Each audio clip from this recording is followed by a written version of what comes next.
Kiana, I'm so glad that you could join us here today. Just for introduction's sake, again, I'm Kelly Sloan. I'm the program coordinator at Outdoor Adventures, and you are?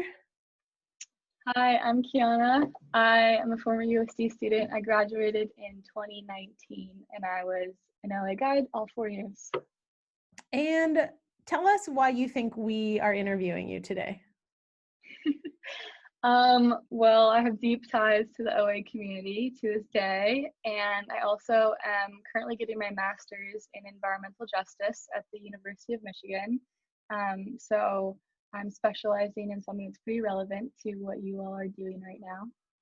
And environmental justice is a big word and kind of hard to understand. Does it just mean justice for the environment? No, I like to describe it as environmental science plus social justice equals environmental justice. That's not a perfect definition, but that's usually something that people can understand. But it's essentially the idea that humans and the environment are 100% inherently intertwined with one another, and you can't remove one from the other. So when we look at justice, we have to take into account all forms of justice. So I know that you already enjoy being outside and that you enjoy hiking. It's really kind of been a lifestyle of yours since you were a child. But now with like experience maybe in the outdoor program here and then going on to learn what you've learned there, how has your time in nature changed or developed for you like over the last few years? The biggest shift is definitely the idea that nature is everything. I used to definitely have that mindset where like, oh, I was escaping the real world by going into nature, or I was, that the backcountry was a completely different sphere removed from the city or my school or where I grew up or anything like that. And so what I've become more aware of, and that I'm still trying to become more aware of, is the idea that every single thing, every place I'm in, everything I buy, everywhere I exist, everywhere I drive is nature. And that even though it seems so far removed from everything, the backcountry that seems pristine or untouched is actually usually man-made, just like we have like the cityscape that we live in is also man-made. So just thinking about the idea that every part of the world is connected and that you can't have two separate entities like that. So we've been challenged with kind of bringing these larger topics, right? Like you're talking about the whole world being connected. Yes. And nature is everywhere, right? Like this is big stuff. So a question that I've been asking myself is, how do I bring this to the dinner table? Or how do we bring this to the trail?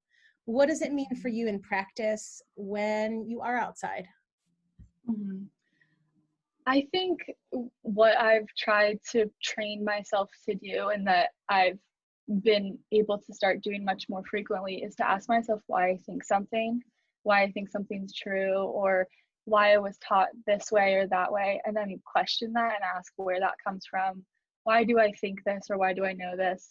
And then kind of look at the roots of those ideas. And we use the word epistemology, that's kind of jargony, but like it's just the way of how we're taught and how we know. So thinking about things in a more curious and critical light instead of just accepting what I was taught all my life as the truth.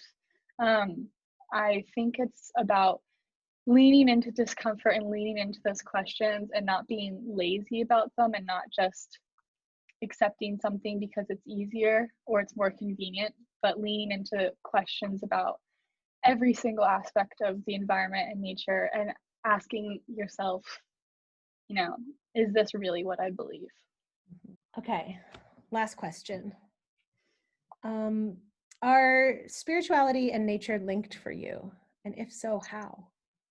Yes, they are. I'm not a particularly religious person, but I do consider myself spiritual in some regard. And I think that, okay, this is gonna get just bear with me. If you think that every single thing in the world is connected in some way, like that the things that you consume when you purchase at the grocery store affect rainforests or mines or industrial complexes or landfills like all over the world that you will never see. Like if you kind of think up to that level of just like every single detail and every individual is truly connected in a sphere that does impact the environment and does impact marginalized people, then I think that that is kind of like a form of spiritualism, because every single day that means being a little bit more mindful and a little bit more grateful about how you move about the world and how you exist in the spaces that you're in. And so I think that like also just going into natural landscapes with the idea that the experiences that you'll have with nature are inherently individualized to you because of your identities, your gender, your lifestyle, your background, your upbringing, everything. That I think also is kind of a form of spiritualism in which you are having an interaction with nature that no one else will ever have. Whoa, that's major. I'm just learning the term spiritualism. Did you make that up or is that a real word? I think you can make anything an ism. And that's why people I should think listen to us. I think you can put an ism on anything and it becomes a noun. Okay. Okay. I'm going to stop recording. Kiana, thanks so much for your time today. Of course.